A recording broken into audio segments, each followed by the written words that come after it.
Bonjour Anine, Bonjour Domitille, merci d'être la nouvelle invitée des Astro Rencontres. merci de me donner la parole. Bon, Super. alors avec grand plaisir. Donc ma première question, tu la connais, mais tu vas y répondre peut-être un petit peu différemment, mon petit doigt m'a dit.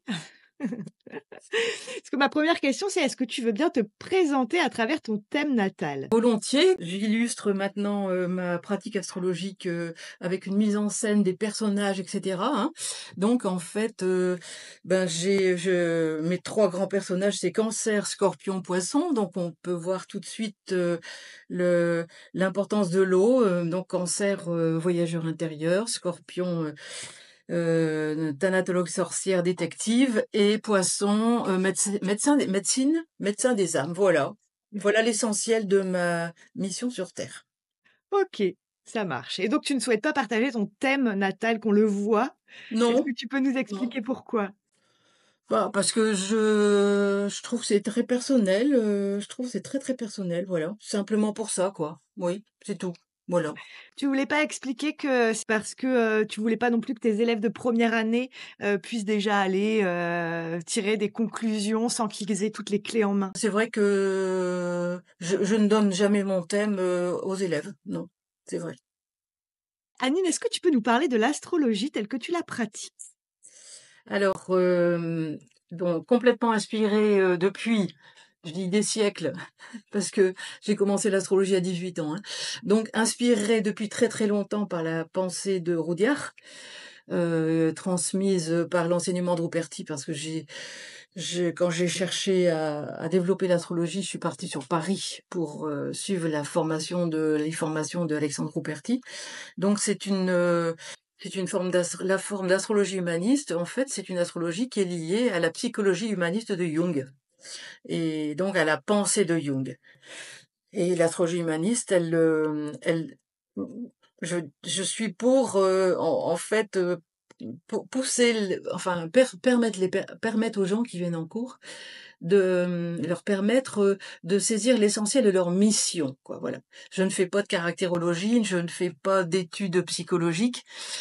Clairement, c'est déjà en fait dans les premiers cours, en première année, chacune voit déjà un petit peu quelle est sa mission sur cette terre, quoi.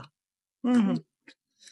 OK, OK. Tu parles beaucoup de cours, c'est l'essentiel de ton activité, c'est que tu es enseignante? Oui, oui, oui, oui, oui, oui. J'ai consulté, il y a quelques années, j'ai consulté, mais franchement, le l'enseignement, je trouve ça génial. Bah, de toute façon, alors sans trahir mon thème, j'ai beaucoup de planètes en maison 9, n'est-ce pas? Donc, la transmission, l'enseignement, c'est vraiment ma vie, quoi. Ah oui. OK, et donc tu as arrêté les consultations? Oui, oui, oui, enfin, j'en fais de temps en temps, mais pas j'en fais de temps en temps, surtout quand ce sont des personnes qui ont des questions, puissantes. Si c'est pour voilà, les questions puissantes, tu vois? OK. Si tu vois ce que je veux dire? Voilà, pas les questions de la pluie et du beau temps, quoi, en fait, c'est ça. Et dans les consultations, de toute façon, j'utilise aussi beaucoup les visuels, beaucoup, beaucoup les visuels, hein, même en consultation, hein. Mmh. Et vraiment, j'ai travaillé cette astrologie humaniste pendant des années et puis, à un moment donné, je suis tombée sur un livre qui m'a vraiment, vraiment, je dirais, fait basculer un peu. C'est un livre sur, où est-ce que j'ai mis les coordonnées? Ah oui, Raphaël Ibanez, La mise en scène du thème astral, et ça a été un déclic quoi, il y a une dizaine d'années.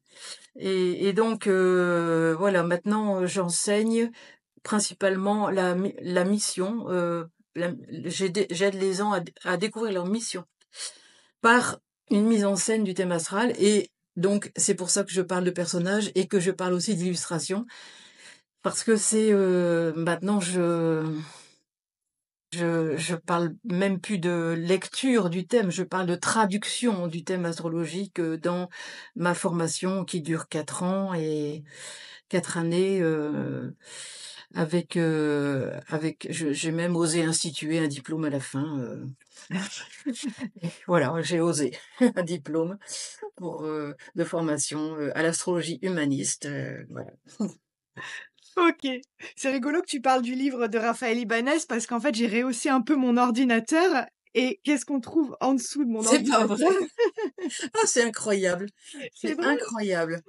Voilà, Ah je ouais. suis en dessous de Raphaël Ibanez. Ah, ça, c'est rigolo, c'est curieux, hein. Synchronicité, voilà. C'est ça. Voilà et ouais. Mais Et ceci dit, ça reste, je voudrais quand même préciser que je reste complètement fidèle à l'astrologie humaniste, à la pensée de Rodiard, de Jung et de Rodiard et dans mon enseignement, il y a un enseignement oral avec projection de visuels, mais je donne systématiquement tout le temps, tout le temps, tout le temps les polis, on va dire, officiels de Roperti et de Roudiard, quoi. Les élèves qui viennent en cours ont du vivant en cours, mais ils ont aussi toute la bibliothèque Roudiard, Roperti chez eux en fonction des cours, quoi. OK. Tout à l'heure, tu disais que tu avais, commencé l'astrologie à 18 ans. Est-ce que tu peux nous raconter comment la vie t'a amené à l'astrologie à 18 ans? C'est assez curieux parce qu'on me pose souvent cette question, mais j'ai commencé à lire quand j'avais 18 ans, on n'avait pas les livres qu'on a aujourd'hui, hein, mais j'ai commencé à lire des livres sur les signes. Et puis un petit peu à la fois, hein, on met la main, puis ça et c'est à 28 ans que j'avais encore mon métier de professeur, mais c'est à 28 ans que j'ai commencé à chercher des cours et que je suis sur l'île, il y avait rien, donc je suis partie sur Paris, tous les mois, suivre, un week-end entier, Rouperti, quoi. Et souvent on me pose la question: «Mais d'où ça vient l'astrologie? Comment?» Et je dis toujours: «Je n'ai jamais eu personne sur le chemin». Mes parents étaient à milieu de tout ça, mon père était caissier en banque, enfin. Mais, au fur et à mesure, je me demande si c'est pas lié à mon nom de famille. Parce que c'est 2 Lattre et ça se pouvait très bien qu'avant ce soit 2 Lastre. Ah! Et bah, tu sais, dans les noms de famille, quelquefois, ils ont remplacé des lettres par d'autres lettres. Et puis, j'ai fait un travail sur mes ancêtres et puis, il y a très longtemps, les De Lattre, c'était des aristocrates qui étaient enterrés sous le parvis de l'église. Alors, je sais pas, peut-être que ça vient de ça, je sais pas. OK, et tu disais qu'avant tu étais professeur? Tu étais professeur de donc pas d'astrologie, mais de quoi avant? D'abord j'étais institutrice maternelle et ensuite j'ai été professeure de travaux manuels en 6e. OK. Voilà, pendant tout un temps, mais je me suis très, très vite, convertie, à l'astrologie et j'ai démissionné de mon poste de prof à 30 ans, quoi. OK. Donc Voilà. retour de Saturne. Oui, tout à fait. Tout à fait, tout à fait. Tout à fait, tout à fait. OK, et donc c'est à ce moment-là où tu t'es sentie prête à dire: «Je suis astrologue»? Oui, tout à fait. Donc il t'a fallu 10 ans finalement aussi de, Tout bah, à fait. de formation, d'études, de livres, de lecture, de rencontres pour, te sentir prête à dire: «Je suis astrologue». Attention, à l'époque, c'était astrologue caché, hein.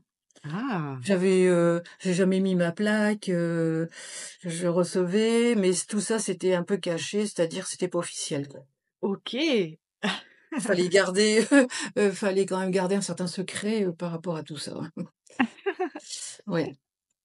OK, OK. Est-ce que tu aurais une anecdote de consultation à nous raconter? Hem, Bah, écoute, je me souviens en fait, un truc qui m'a beaucoup frappé, c'est, je recevais en consultation un gars, pas une trentaine quoi, parce qu'il voulait changer de métier et je m'en souviens, c'était il y a longtemps. Je me souviens qu'il était très marqué par Mercure et en fait, je ça j'ai jamais vécu une consultation comme ça. Il a parlé, parlé, parlé, parlé tout le temps. C'est-à-dire que moi, j'avais préparé la consulte, je veux dire, il a parlé, parlé, moi, j'ai même pas réussi à en placer une sur ces 30 minutes, rien du tout. Pendant 1 heure et demie, après j'ai compris que les Gémeaux aimaient bien, avoir une écoute, une oreille, hein. Mais il a parlé pendant 1 heure et demie et j'ai à peine pu faire une conclusion et à la fin, il dit: «Je vous dois combien?» Et puis il m'a payé, je sais plus, c'était quoi, 90 € et puis il a dit: «Ben, merci beaucoup, c'est super, merci beaucoup». Et j'avais rien expliqué, mais rien de rien, quoi. Je m'en souviens encore de ce truc. Ah, c'est drôle! Ouais, c'est drôle, ouais, ouais. Donc depuis, ça m'a marqué. Je me dis, ben, je me souviens qu'il doit avoir du Gémeaux, mais que je me suis dit, ben oui, voilà, les Gémeaux, ils éclaircissent leurs pensées en parlant. Que ça doit être ça, quoi. Ouais, tu lui as très certainement apporté quelque chose quand même. Bah, j'imagine, ouais, il avait l'air content, hein. Ouais. OK. Est-ce qu'il y a un livre tout à l'heure, tu nous as parlé de Raphaël Ibanez, est-ce qu'il y a un livre qui t'a particulièrement marqué pendant ton parcours d'astrologue ou que tu recommanderais particulièrement à un débutant en astrologie? Ben, c'est alors aujourd'hui, il y a Luc Biget, c'est sûr, hein, Mmh. qui a pris le relais de Rodiard, hein. C'est pour ça que je trouve ce qu'il fait assez extraordinaire. Il ne trahit pas, notre, nos comment dire? Nos nos maîtres. Il ne trahit pas nos maîtres, hein. Donc je conseillerais vraiment aujourd'hui Luc Biget. Mais ceci dit, Ruperti, heu, Alexandre Ruperti, il a écrit de nombreux bouquins où il a traduit la pensée de Rodiard de façon claire. Le cycle de lunaison, donc si on trouve encore des éditions d'Alexandre Ruperti, moi je dis, allons-y quoi, allons-y quoi. Mmh. Mais sinon il y a eu beaucoup de choses qui sont sorties, mais je félicite Luc Biget quand même, il a respecté les maîtres, ouais. Mmh. Ouais. OK.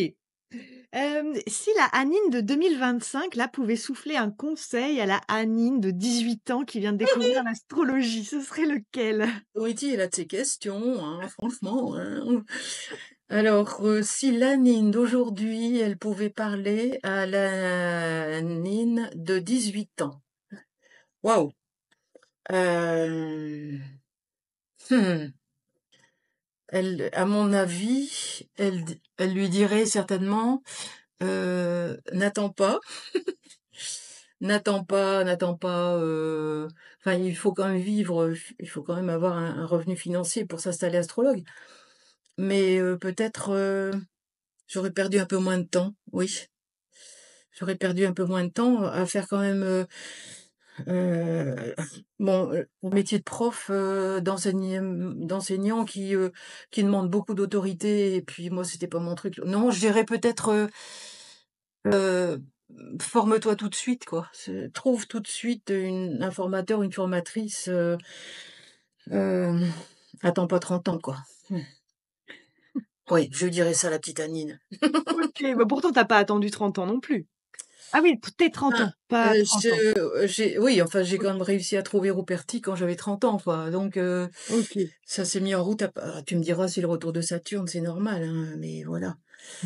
Et puis, je lui dirais aussi: «N'aie pas peur de t'affirmer dans ta voix», parce que, bah, d'abord aujourd'hui, on est un peu moins sorcière, quand on fait de l'astrologie quand même, hein.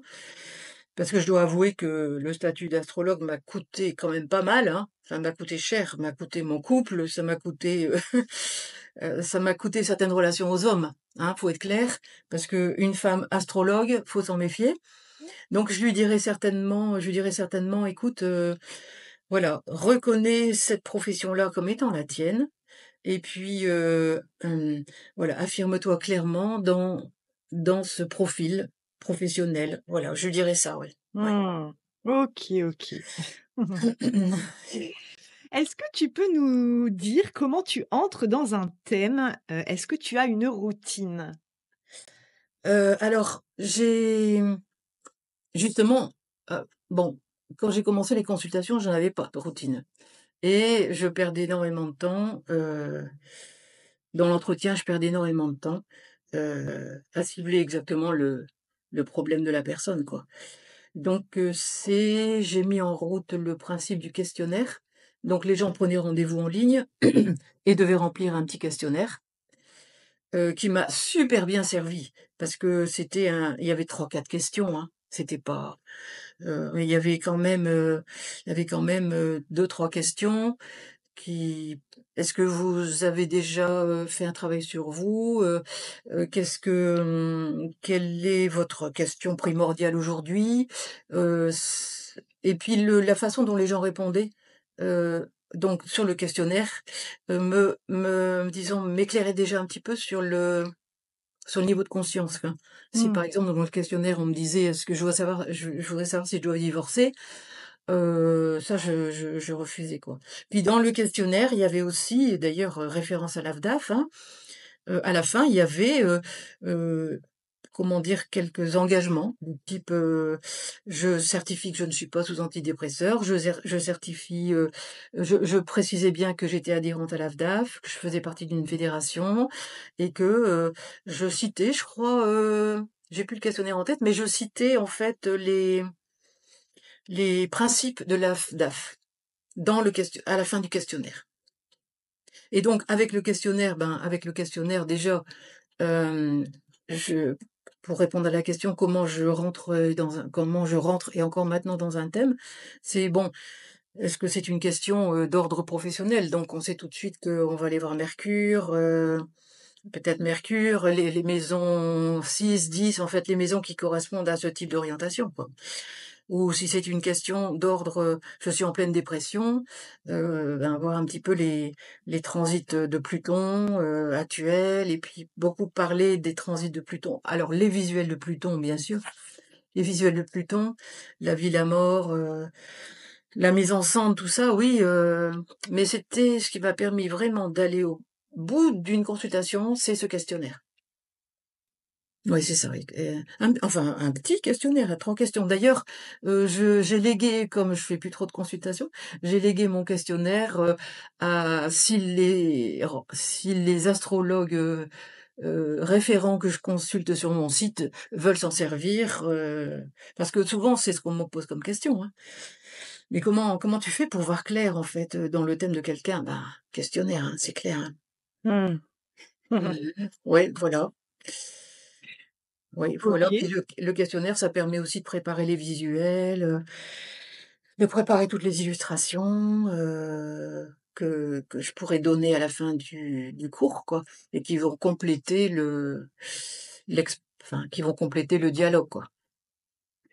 OK, Mmh. OK. Et est-ce que tu veux nous parler de la manière dont enfin, ce que tu enseignes, à tes élèves, pour entrer dans un thème, les grands personnages, par exemple? Attends, tu peux répéter la question, s'il te plaît? Bah, ton Les qui? process, en fait, pour entrer dans un thème, le process que tu enseignes à tes élèves pour, Ah! entrer dans Les un thème. personnages, les grands Oui. personnages. Bah, déjà, tout au début, quand les gens commencent, enfin moi c'est beaucoup des tableaux, hein. Donc il y a des tableaux avec des points. Donc il y a d'abord un tableau, de points sur les signes. Donc on s'aperçoit que le Cancer, a 15 points et puis le Bélier a 3 points, quoi. Et puis tout de suite, en fait tout de suite, j'ai édité tous les personnages, petits, moyens, grands, donc tout de suite les élèves vont faire leur marché, c'est-à-dire, vraiment, récupérer les personnages qui leur conviennent, qui voilà, un grand, un moyen, un petit, quoi. Et puis ensuite, il y a, j'ai hésité à mettre ça un peu en route, mais il y a le collage. Il y a le collage où chacune va faire sa carte du trésor en collant ses personnages dans les maisons qui correspondent, quoi, et en les coloriant. Alors, j'ai hésité, mais les hommes le font. J'ai hésité longuement, mais les hommes le font. Et ce collage servira de base après pour toute la lecture des planètes, quoi. Mmh. OK, OK. Donc toi, tu fais partie de ces astrologues qui ont une méthode et qui, comptent Oui. les points d'un thème et cetera. Oh là oui, alors, c'est beaucoup de tableaux effectivement. Ouais, beaucoup de tableaux quand même, oui.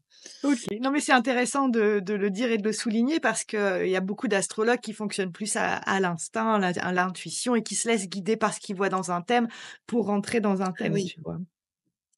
Ah non, il Mmh. y a le tableau des aspects, il y a le tableau des valorisations, il y a le tableau des transits, ouais, c'est beaucoup de tableaux, quoi, ouais. OK, OK. Et ce tableau des valorisations, co tu te bases, comment tu l'as Ben, en fait, j'ai commencé par Barbeau.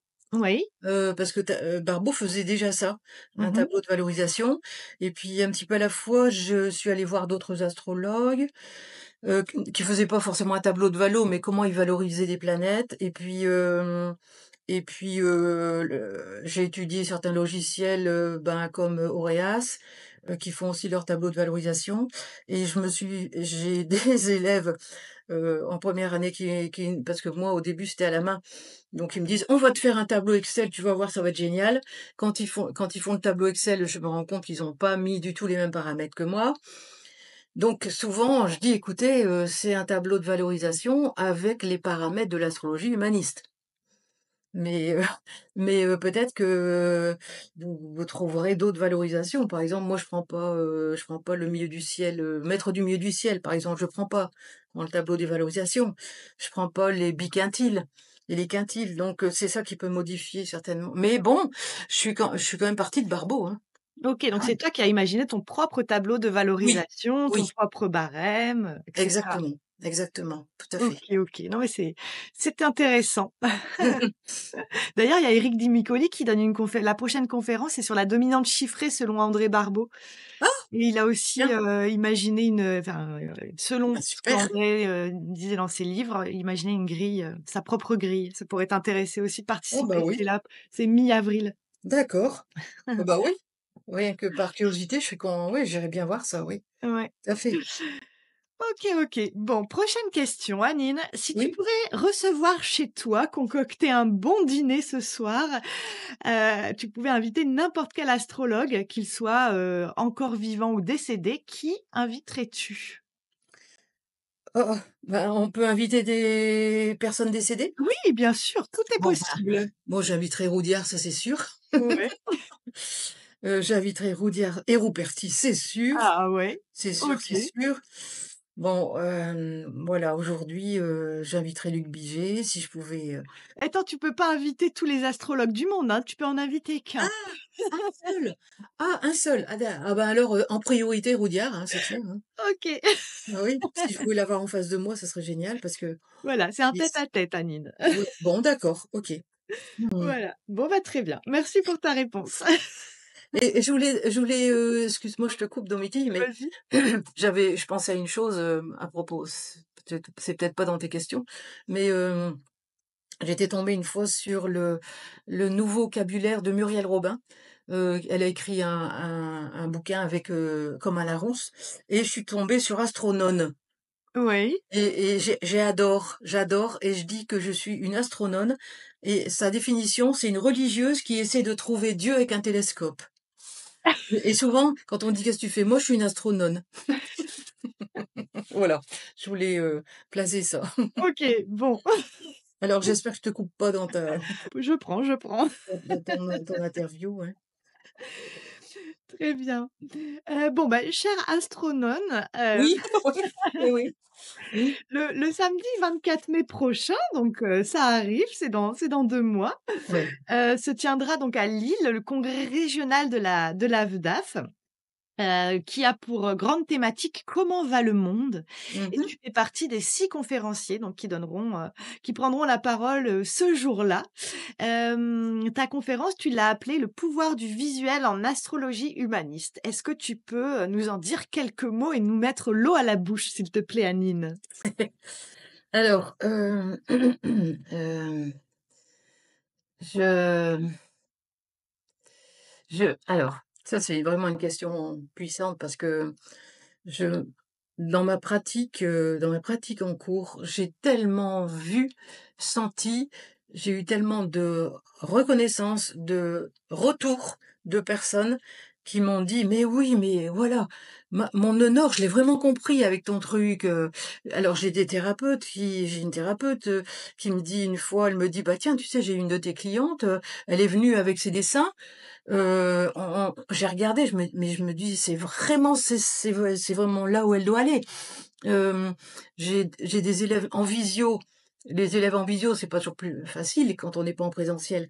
J'ai une élève en visio qui me dit: «Écoute, quand en première année déjà, quand tu projettes tes visuels, par exemple, sur, Mars ou les nœuds lunaires et cetera», elle me dit: «Moi, à chaque fois, ça me touche et c'est comme du développement personnel, enfin, ça me bouleverse, quoi». Et puis, en plus, ces visuels alors il y en a certains que j'ai travaillé avec, des dessinateurs de BD, il y en a d'autres, c'est les miens. Mais ces visuels, ils me poursuivent aussi moi. C'est-à-dire, Voilà, quand je me pose une question sur, un de mes transits à moi, je fais: «Ah, tiens, là, le cancer», et puis je visualise le visuel et ça m'aide vraiment, quoi, ça rend les choses vivantes. Alors moi, pourquoi j'ai proposé ça, pour le colloque, du mois de mai? Parce que je je voudrais promouvoir un petit peu enfin, c'est pas l'efficacité, c'est la puissance, voilà. La puissance du visuel, cette puissance du visuel d'ailleurs, sans tout dévoiler, je pense que je vais montrer un petit peu la force de Mars et puis même aussi la force de la lune noire en visuel. Parce que par rapport au sujet par rapport au sujet, de ce colloque, bon, on parle quand même du siècle et de de l'évolution du siècle. Heu, je me souviens d'une citation du docteur Jean-Luc Gaudin, je sais plus, c'était, il faudrait que je la retrouve exactement, mais c'est, heu, en gros, je sais plus comment il disait ça, mais c'est, ce qui p la force des bottes, il faisait allusion au nazisme, hein. La force des bottes ne peut que non, comment c'est? Il faisait en parallèle la force des bottes, de la violence du nazisme et le frottis des pantoufles. Mmh. Le frottis des pantoufles, tu vois? D'un air de dire: «Bon, on pourra pas, faire avancer les choses si on reste dans nos pantoufles», quoi. Ça m'a marqué cette, citation, j'essaierai de la retrouver en entier et donc je me suis dit: «Faut vraiment qu'on voit ensemble, comment on sort de nos pantoufles». Mmh. Pour ce siècle ici. Et comment on sort de nos pantoufles? Ben, par Mars. Mais, Mars, c'est quand même c'est quand même une planète du combat et on peut pas comme ça, fourbir les armes et je dirais, sortir son épée d'un seul coup, un jour, parce qu'on a Mars en tel signe, quoi. Et donc j'ai vraiment envie de montrer que, OK, la force de Mars dans un signe, hein, mais il y a un deuxième dessin qui explique comment on va s'entraîner un petit peu tous les jours à notre Mars, à vivre notre Mars, quoi. Parce que pour éviter le frottis des pantoufles, quoi. Mmh. D'ailleurs, heu bon, les dessins de Mars, c'est un dessinateur qui les a faits, mais moi j'ai Mars en Cancer et dès que je me décourage un peu, j'ai dans la tête le visuel de Mars en Cancer le visuel qui dit, il a un pistolet dans la poche, le gars, c'est la jungle et il dit à la personne à côté de lui, il dit: «N'ayez pas peur, je rentre avec vous dans la jungle». Je sais plus comment il dit ça, mais donc à chaque fois je pense à ce visuel en disant: Anine, écoute, tu vas aider les gens à rentrer dans leur jungle, quoi et puis, n'aie pas peur, ben, voilà, mais tous les jours un peu plus, quoi. Donc c'est pour ça que j'ai choisi ce sujet-là. C'est nouveau, hein, c'est la première fois que je le traite, hein, ce sujet-là, hein. Mais peut-être que ça va peut-être pour moi, ça va éveiller l'âme des gens et peut-être moins le mental, peut-être plus l'âme des gens, quoi. Leur cœur, leur âme, leur enthousiasme et puis c'est vrai que j'ai un côté poisson guérisseur des âmes donc mmh, ouais, ouais, OK, donc tu nous emmèneras en voyage visuel, ouais. autour de Mars dans les signes qui est notre Mars, qui est notre puissance, d'agir, individuelle et personnelle dans ce Ouais monde, quoi. et d'agir dehors, quoi. Enfin, dans quel type d'engagement on peut avoir, quoi, Mmh. dans dans ce monde, quoi, ouais. Mmh. Mmh. OK, Si j OK. Ça dépend un peu du temps que j'aurai parce que je voudrais aussi, je vais pas passer tous les mars quand même, hein, mais c'est Ouais. plutôt pour sensibiliser les gens à ça. Mais je pense que je vais aussi projeter, quelques petits visuels de la lune noire Mmh. parce que la lune noire, les blessures transgénérationnelles, c'est tellement handicapant, quoi, Mmh. pour une personne, toute sa vie jusqu'au restant de sa mort, de rester coincée là-dedans, quoi. Mmh. Donc je pense que il y aura ça aussi, quoi. OK, OK. Je crois que tu n'as qu'1 heure, Anine, hein, même pas. 1 heure? D'accord, OK, c'est bon. Non, mais pour ta conférence, pas là. Ah oui, pour ma conférence. Ah d'accord, OK. Pour ma conférence, d'accord. Mmh. OK. Bon, bah, super. En tout cas, moi, j'ai vraiment hâte d'y être et de t'y écouter. Oui. Eh ben, j'espère, j'espère, pouvoir, communiquer mon enthousiasme et ma foi sur une scène. C'est pas tellement courant pour moi, quoi, hein. Pas tellement habituel, quoi. Ça va bien se passer. Mmh. Et tu voulais oui, tu as encore une ou 2 questions, non? Oui, j'ai encore des Oui, questions. vas-y, vas-y, Tu vas-y. voulais ajouter quelque chose par rapport à la au congrès? Non, non, non, non. Non, non, par rapport au congrès, non, tout va bien. OK. Alors Anine, si tu pouvais laisser ici une question que je poserai à l'astrologue suivant, ce serait laquelle?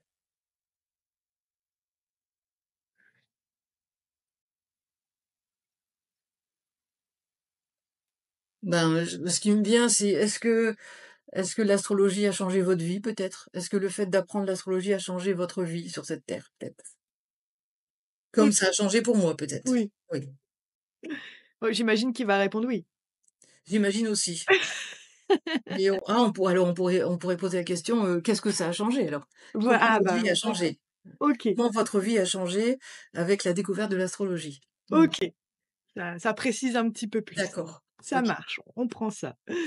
Très bien. Bon, maintenant je vais te poser la question. On va écouter la question que l'astrologue précédente a laissée. Tu es prête? Oui, Il s'agit de Virginie Hamelin, qui oui, sera, aussi une des conférencières lors du congrès. oui. Je ne sais pas si tu la connais personnellement? Non, non, Non, mais tu non. la rencontreras, le 24 mai. C'est une astrologue de la région, du Nord, également. Tu vois mon écran? Oui. OK, allez, c'est parti. Et alors ça va être personnel en fait. Ça serait quelle est sa chanson préférée? Pourquoi? Quelle est ta chanson préférée et pourquoi? Alors, ça n'a pas l'air d'avoir de rapport, mais en fait, ça en a un, avec l'astrologie. Pourquoi? C'est-à-dire, qu'est-ce que ça vient, parler de toi? En quoi ça fait écho à ton thème, par exemple, cette chanson préférée? Ben, écoute, enfin, c'est une colle parce que je suis pas du tout chanson. Je n'écoute jamais de chansons. Ah! Je n'écoute jamais de chansons. Non.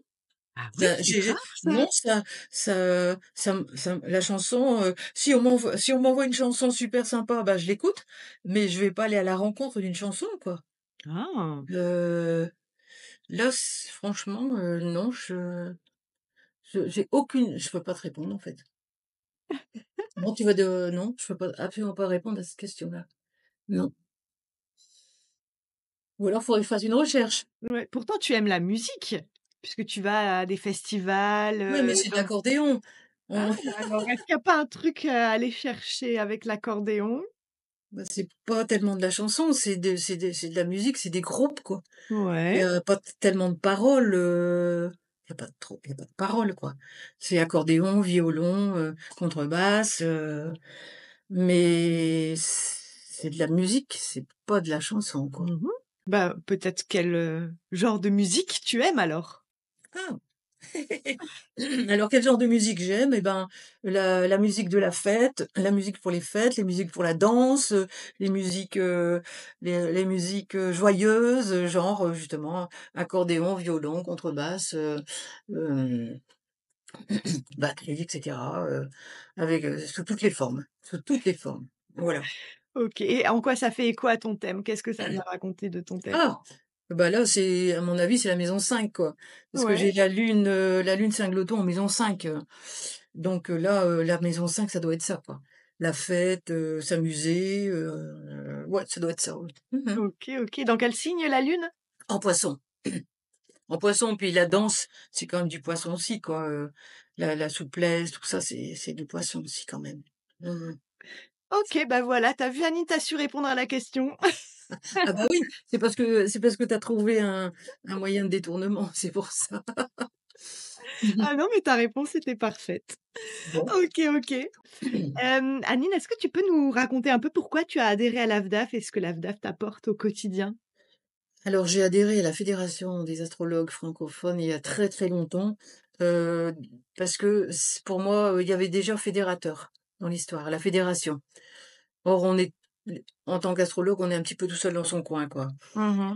Et donc, j'ai adhéré parce que je voulais vraiment fédérer avec d'autres personnes, d'autres astrologues, qui avaient une même communauté de pensée. Parce que, je me souviens que je m'étais entretenue un jour avec Marc Brun. Il y avait une de mes élèves qui voulait rentrer à l'AFDAF, mais elle faisait de la voyance.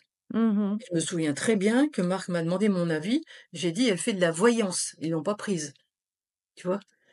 Donc il y a une espèce d'authenticité qui me plaît énormément, d'authenticité, une communauté de pensée, d'authenticité et puis, je un petit peu à la fois, là, j'ai pensé, que et c'est ce qui se passe aujourd'hui, j'ai pensé que cette fédération, elle devenait puissante pour promouvoir vraiment, pour officialiser et promouvoir la force de l'astrologie, quoi. Ouais et depuis que je suis inscrite à l'AFDAP, j'ai vu vraiment, l'évolution, quoi et c'est puissant, ouais, Mmh. la puissance, ouais. OK, Et maintenant, il y a les formations proposées par l'AFDAF éventuellement pour d'autres gens, enfin, d'autres personnes, voilà. OK. Et les congrès? Et les congrès, mais oui! Les congrès et pas seulement qu'à Paris. Au Tout clin à d'œil. fait, OK. Bon, bah, Anine, voilà, c'est déjà terminé. OK. Un grand merci pour cette discussion. Pour ceux qui ont envie de te contacter, de s'inscrire à tes cours, rendez-vous sur ton site aninedelattre.com, Tout à fait, oui. ou sur ton compte Instagram, Anine Oui, Delattre, parce que tu es sur Instagram grâce à qui? grâce à toi. Oui. Oui, oui, non, oui, oui. Et on te retrouve donc le 24 mai au congrès de Lille, OK, super, pour ceux qui ont envie de te rencontrer en vrai et de super. voilà. OK. Merci, merci beaucoup Domiti. Merci Avec, beaucoup. À très avec bientôt grand aussi. plaisir, Anine. Au revoir.